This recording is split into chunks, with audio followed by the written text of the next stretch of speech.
আমরা আসছি এখন কোথায়? জাফলংয়ে। আমরা এখন জাফলংয়ে আছি, তাই না? জি ভাই। এটা হচ্ছে মেঘালয় পাহাড়, ভারতের। আমরা কিন্তু এখন এই মুহূর্তে ভারতের ভিতরে আছি। এই যে একটু দেখাই, মশাটাই দেখাইতে, এই যে আমাদের বাংলাদেশ ভারতের সীমানা পিলার। আমরা এখন যদি ধরা হয় যে আমরা কোথায় আছি, আমরা এখন ইন্ডিয়ার ভিতরে আছি, তাই না? No man's land, Bangladesh. Bangladesh, Bangladesh, India. India. Just unthinkable place.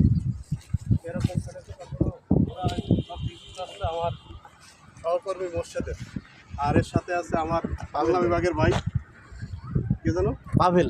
Pavel ভাই। পাবেল ভাই আমাদের এই মুহূর্তে এখানে নিয়ে আসছে। এই পাশে যেটা দেখা যাচ্ছে এটা হচ্ছে বাংলাদেশের ভিতরে, এটা বাংলাদেশের সব গাড়িগুলো বাংলাদেশ। আর আমরা